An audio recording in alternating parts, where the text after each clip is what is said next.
Hello, hello, my people. Welcome to another episode of Young and Bold Voices of the Youth Vision for the World, a space where we talk real, live bold, and inspire change.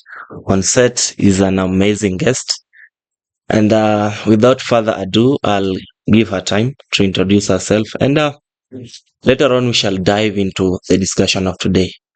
Karibu sana. Thank you. Yeah, feel at home. Introduce. Okay, thank you very much. I'm excited to be here. I go by the name DJ Herdess, the Queen of Wheels. DJ Herdess, you spell it Herdess. Yeah, thank you, Adams, for hosting me. Yeah, Welcome, feel at home. thank you. DJ Herdess, hata the name itself inakwambia whatever she's made of. So guys, do not forget to follow our YouTube channel as The Young and Bold on Facebook, TikTok, and Instagram. Still, The Young and Bold with Adams, Voices of the Youth, Vision for the World. Can you tell us how you started, your journey, how you started, and what made you to stay to your ground that I want to become a DJ and this is what I want to be? How I started, actually, the first thing, music is the soul of everything. Yeah. So maybe I used to love music and I still love music. So I think I started it out of curiosity. Yeah. And also I love controlling.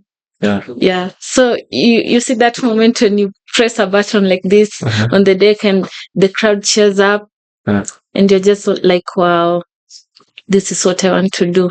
Yeah. First I started it as a curiosity. Then like it wasn't a real passion. Yeah. What was your passion before then? Just something else. Something else apart from DJing. But now later on, I saw like this is exactly what I want to do. Yeah, just like that. And it became a passion, by the way. Yeah. So have you started this recently or it's something that you started? Not recently. I started like, okay. You see that time during Corona 2020, that time people were idle and all that. So I used to have friends who were DJs. Yeah. So just hanging around with them and all that. Nikakuwa too curious, nikapenda too. Let me also try.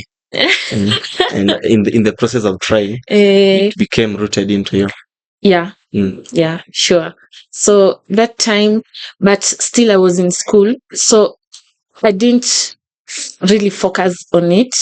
Yeah. So I was just doing it, like just having fun and all that.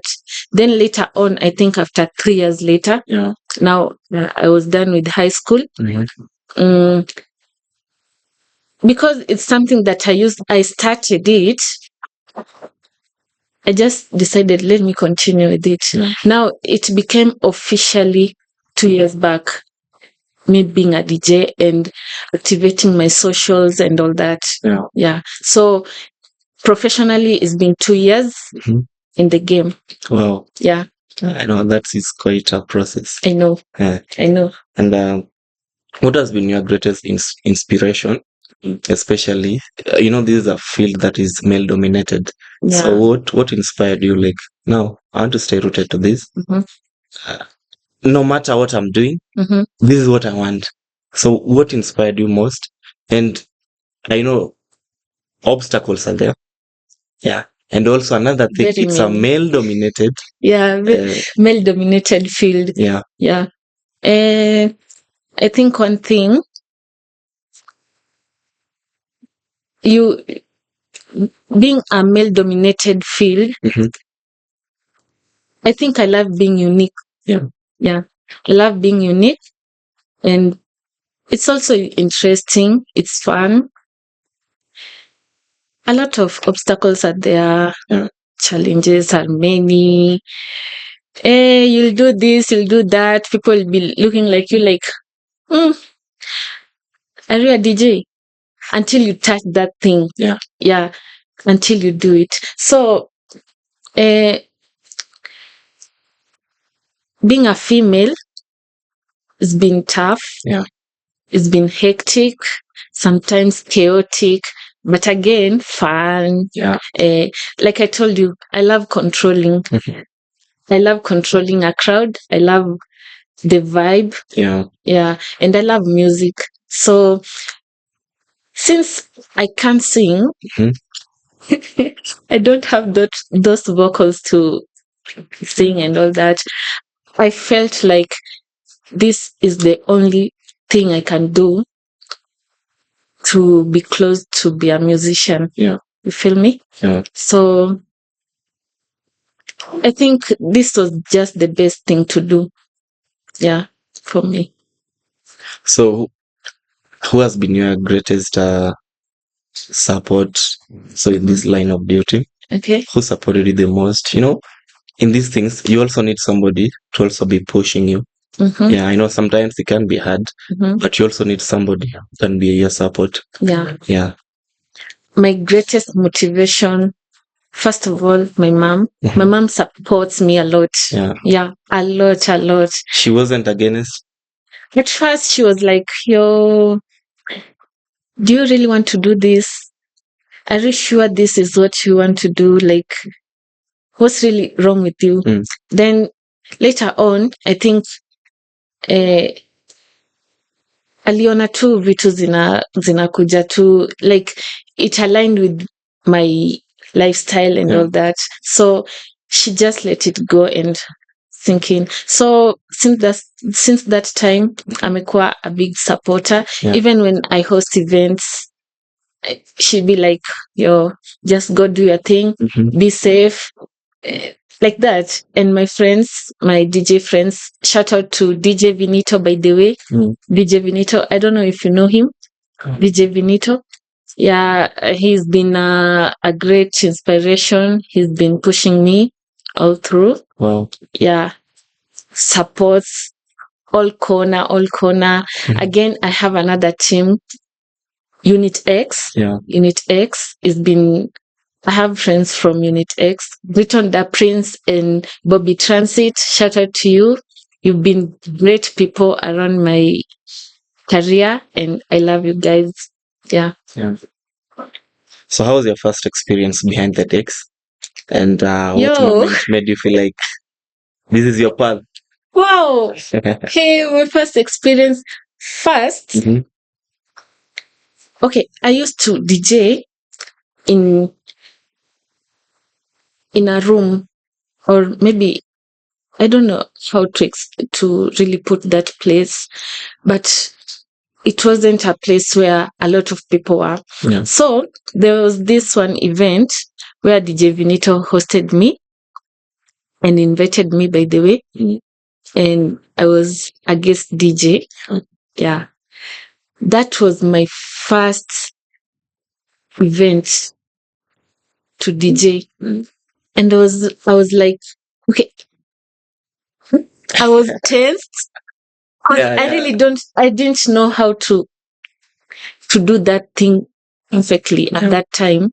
And I really didn't know how people will consume me. Yeah. So the faces, everybody, you the crowd, and everybody's on to you. Yeah, everybody's looking up to the mood of the event is dependent on you. So it was really, I was not really that confident at that time, but the moment I touched that thing, and when you make that one transition and you see the crowd like, wow, they are cheering up, they are misbehaving and all that, like, you just feel like they're moving the tune and they love what you're doing. They're sinking into whatever I'm doing. So I loved it. It was tensing, but again, fun, and we synced in. Yeah. So in these events, has a fan ever come to you and they ever told you like, you're doing a great job, Wow, a lot of them. A lot of them. You know, at first, when someone, you tell someone you're a DJ, Yeah. a female DJ, and they'll be like, They're like, oh, damn, are you for real? okay, Yeah. are you for real? Yeah. But they're acting like that just because you told them. Yeah. They haven't seen whatever you're doing. But the moment they see your act and whatever you're doing, Yeah. they'll be like, No. yeah, go girl, go girl, go girl, do that thing. Yeah. So it's been amazing. We have a lot of people from the crowd telling me, oh wow, you're doing a great job, exchanging numbers and all that, connecting me to other gigs, and like it's just been good but not smooth. Yeah. And again,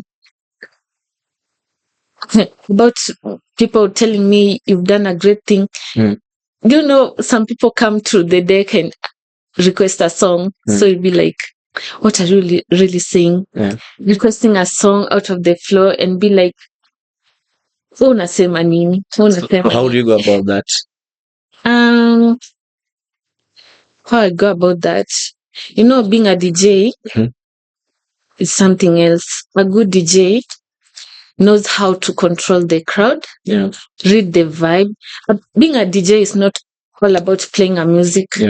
It's reading the crowd, reading the audience vibes and all that, and not taking, I can't say they're bad requests, but you can really choose what to take and not what to take. That's being a good DJ. Yeah. So you'll just weigh them. So okay, how do you take care of this fan who comes to you and this person wants you to play a specific kind of music? Yeah. And you get that it's not that dependent on that mood of the event. They are different events. Yeah. But unaweza pata mtu anakuja kurequest reggae, unacheza reggae na uko mapiano bro. aje. So the best thing, you just talk them, then you're telling them, okay, inakuja next. You just move into the crowd, do whatever you're doing, you listen to your song, inakuja. So like you just talk them, but you can't really play reggae. Mtu akuitishe reggae na uko mapiano, muko another genre, like high sync. So there are different types of events. The events whereby you really need to specialize on gospels, and they also this secular music. Okay. So which one do you specialize in, or do you do both? I love music,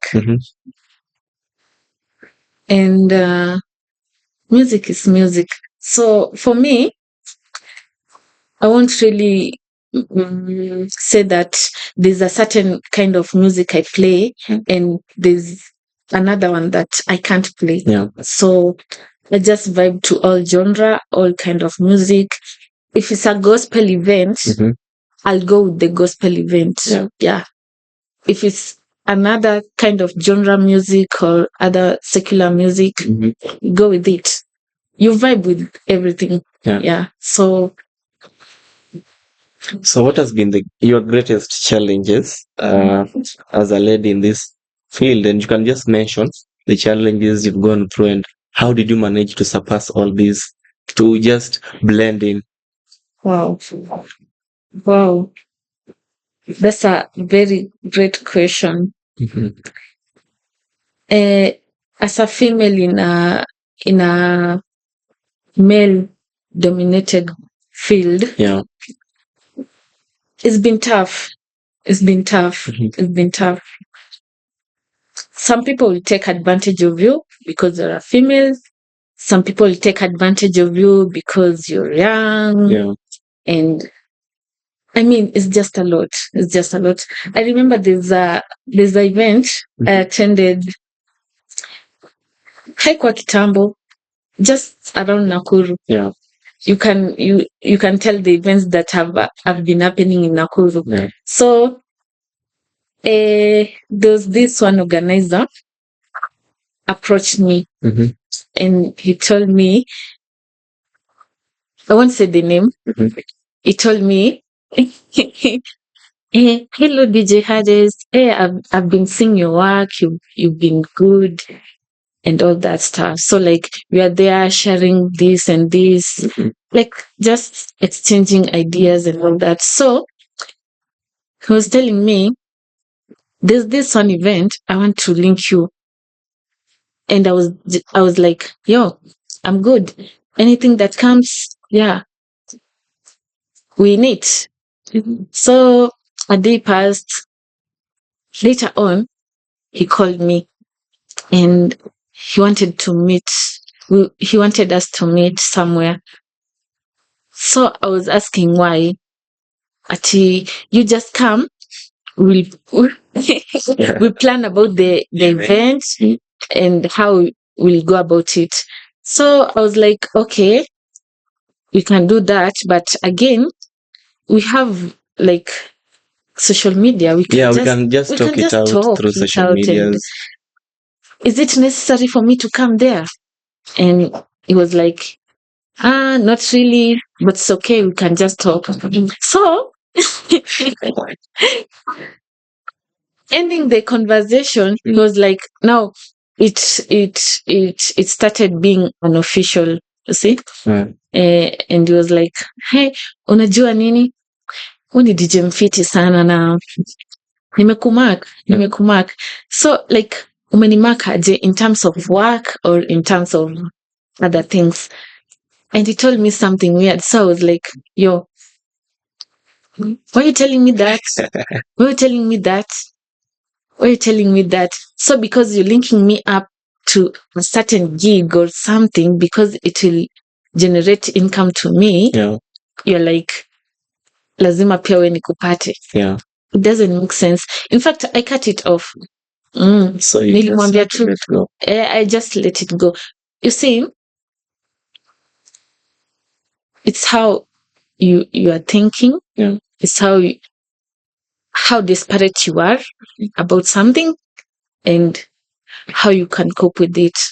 If you're too desperate, you'll go with the flow. Yeah. But if you're not that desperate and you know what exactly you want, you can just cut things that are not related to you. Yeah. So it's tough. It has a lot of, I can say, sexuality in it. Yeah. They kind of take advantage. They take advantage of everything. In fact, I remember there's another gig I went. Nilipiga shughuli safi, nimehype wase usiku mzima msee. So organizer later on anakuja. In fact, hiyo siku organizer sijua litokanga tu katikati ya event tu akaenda. So nashangaa kwa wapi because anafaa kuwa hapo apange vitu. Nilipiga gig, nimehype wase man, nimehype wase. Do you know, I was not paid for that gig. Oh, really? I was not paid for that gig. And sometimes you just say, it's okay. Sometimes maybe unakubali utumike because there's something else you want. Yeah, of course. Of course, these events also, you never know. Yeah, you never know. But you never know, by the way. Kwa sababu unaona hiyo time nilipiga gig shughuli safi and there were guests from Nairobi. And people were like, yo, wewe ndio umepiga hiyo shughuli? Man, wewe ni mnoma, exchanging numbers, getting like networking. Kulikuwa na a lot of networking. Sometimes I say maybe inafaa utumike to get something better else. But ukikuwa hapo ati must utumike. People don't get me wrong. Get me wrong. Ni event gani ushaenda kalikuwa the lowest? Ama kuna zingine pia najua umeenda and kama tu hiyo kuna nyingine nimeenda organizer ana kuingisha kichaka. Kuna zingine unaenda maybe there's a certain amount you agreed, anakuambia shika deposit later on tutamalizana. But because those days nilikuwa bado new in the game, or maybe I can say young in the game, so I was just like, oh, okay, ni sawa, acha hiyo ingine utanilipa baadaye, as long as nimeshikele kidogo, I'm just excited. Unaona, but nilikuja nikajua these people usipoweka hapa they'll mess you vibaya sana. So yeah, ni hivyo tu. But sometimes pia najua unajipata in a situation whereby yes kuna that agreement, yeah, unajua manzi imeingiana vibaya, then the outcome now you be disappointed. Totally different. Totally different. Yeah, ni hivyo. Kama hiyo yenye nilienda, tuliagree a lot. We agreed on a lot. Yeah. But later on I was disappointed, but well, hizi vitu hauweki kwa roho. Ukiweka kwa roho hata itafanya wache your career, like you be totally disappointed in the whole thing. Ushajipata in a situation you're almost giving up on it? Yeah, most of the time. What happened? Most of the time. Most of the time. Sometimes what I can say ni kitu inakwanga inahitajikanga sana in everything ni funds. So sometimes unajipata you want to do something but you have nothing, like literally nothing. You want to do a set, you don't have the equipment, you will have to hire them. You'll need, maybe there's a camera, you'll have to hire it, the machine, like just a lot. Alafu upate hauna funds, so you'll be like, yo, how do I even go about this? But what I know, at the end of everything, if you plan yourself well, you'll end up having those things. So it's just a matter of giving yourself time, think about it well, and be positive. In short, be positive. How do you work with MCs? Najua unaweza pata kuna ule MC mwenye anaweza hadi kuandarate. Vibaya sana. Najua anaona you look young and you're a lady and vibaya sana. Ushajipata kwa situation kama hiyo? I think most MCs wenye nimework now, I don't know if washani judge in their hearts, but hawajanionyesha like openly. But unapatanga hamu sync. Unajua being a DJ, you have to have your own MC. Mtu mume vibe na yeye, mume rhyme, mnajua like nikifanya hivi ufanye hivi, bado tutapatana. But ukienda event unapata MC from nowhere, ati ndo mnataka mhook. Man, mtapigana vita ingine kali sana. Mtapigana vita ingine kali sana. But I always try to know what kind of a MC I'm dealing with. So nacheza tu ngoma, nashika vibe yake for the first 30 minutes or some. Then na try kusync na yeye. Inakuanga tough kama hamjai work na a certain MC. Inakuanga tough.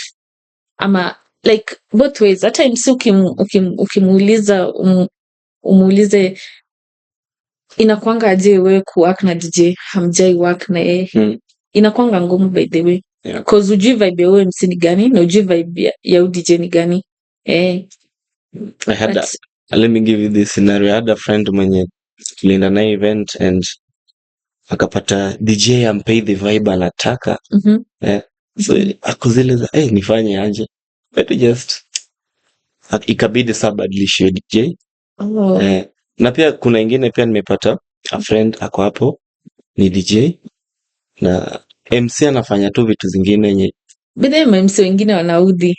Watu wanataka kubanju man, mtu anataka kukatika, wewe unataka kunyamazisha ngoma like kila saa after every 30 minutes ama like short periods MC anataka kunyamazisha ngoma na watu wako huko hivyo kwa crowd wanataka kukatika man. So like hiyo vibe kinda huwa haiwork. Kuna MC wako hivyo, that's why nakwambia kama ujai work na MC inakuwa tough. Ujui kama MC ni wa kunyamazisha ngoma after every short period. Hiyo ndo katsia kabisa. And how do you hype your audience? Ukienda mahali unapata manzi space imetulia, everybody's quiet, you're walking there, unafika and unaambiwa cheki ile space yako pale, fanya vitu zako. And what criteria do you use to hype your audience? First, ukipata place kama hiyo watu wametulia, huwezi kuja tu unaanza kuwachangamsha. Wabebe polepole, wabebe polepole. Unaanza tu na zile ngoma zenye unajua wako in the mood with it at that time. Then later on, like the crowd, the audience will just read also your vibe. Na kama ina match, what a vibe. Na wata click in it na itabamba. So it's upon a DJ. I told you, a good DJ is all about reading the audience vibe, reading the crowd, and yeah. Well, kuwabeba pole. If you're a good DJ, you are a good DJ. Yeah. No one can change that. No one can. It's rooted in you. It's rooted in me. Yeah. So, do you feel like female DJs are judged differently compared to male DJs? Of course. How? They're judged differently. The moment someone will see female DJ on a deck, they won't have the same assumptions when they see a male DJ on a deck. When they see a female DJ, they'll be like, oh, okay. First, they'll be hyping and be like, oh, a female DJ? Well, let's listen to her. But a male DJ, they'll be like, do your thing, man. So, a female DJ, until umefanya something incredible, they'll be like, oh, you're nice. Kumbe she can do it. Kumbe she can do it. She can really do it. So the assumption is, since you're a lady, female DJs wanakuanga kinda wamekwa chini kiasi than male DJs. Yeah. But it's all about selling your brand. How you sold your brand matters. So how do you stay confident and focused despite external opinions and gender expectations? This is something that sometimes you just stay in your thoughts and say, hey Des, you can really do this thing. Hey Des, let's do this thing. Like just encouraging yourself sometimes. And networking also. Networking keeps you going and makes you focus. Again, I told you earlier, sometimes unaweza kuwa like uko chill, you don't want to do anything about this thing of DJing. But again, ukirudi ukumbuke vile ulichangamsha wale watu. Hey, ukihit a button even and people are like, they're cheering up. So you're just in your thought and saying, let's do this thing. Yeah. Tuifanye tena na tena. Yeah. So imekuwa tu a matter of being positive. And again, it's something that itakuletea do. Yeah. Everything is a business. It's a business. So ukikaa chini ufikirie hii ndo kitu naweza kulia na nikae vile nadai. Uko tu hapo utaifanya tena na tena. So you touched on mambo na equipments. Yeah. So I know kuna mtu anaweza sema kuna ile feeling ya nitakuwa DJ. Kuna hizi software za laptop. So I don't know unatumia gani na kuna that equipment yenyewe ya ma DJs. So how did you go about that? Ama wewe ufanyaje? Okay, you can't just wake up and say you want to be a DJ na ukuwe na kila kitu. Unless sasa wewe ulianguka from heaven. Unless ulianguka from heaven. Yeah. But me, I didn't start with the full set of a DJ. Nilianza tu pole, as I told you. But first it was fun, doing it for fun. Unaanza tu na hizo software ndogo kama virtual nini, hizo za laptop, and you feeling like I'm doing this thing great. Tuna upgrade.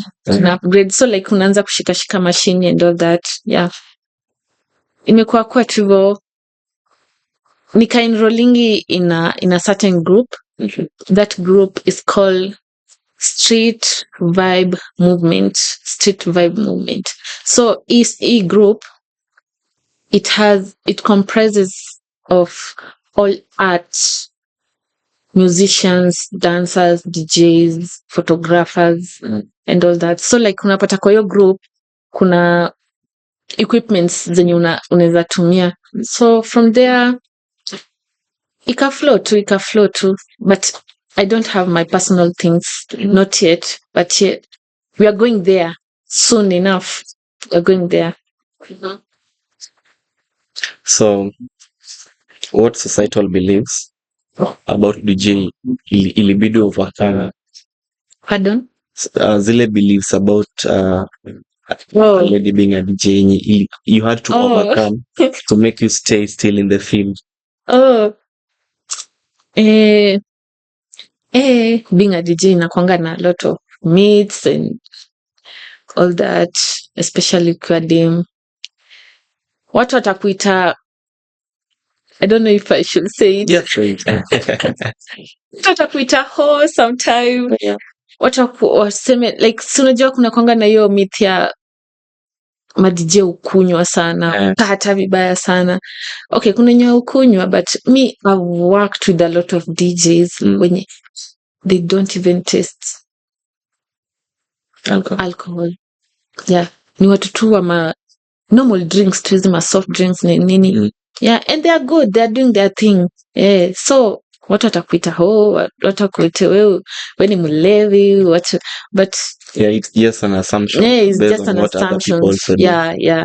But people really don't know who you are, what you want, how you want it.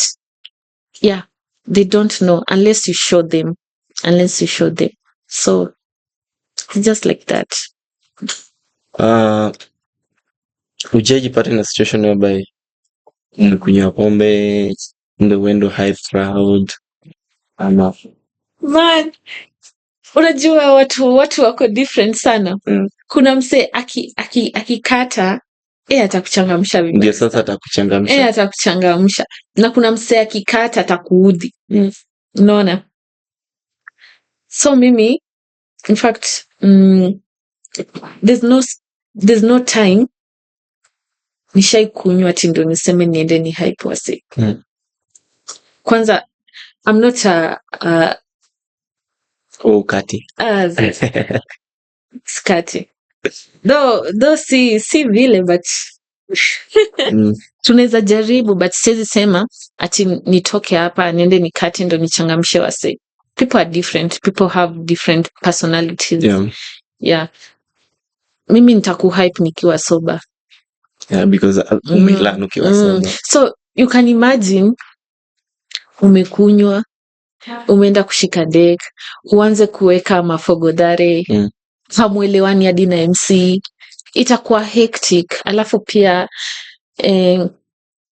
kuna kitu inaitwanga branding. Na kuna vile image yako at first itakuwa consumed to other people.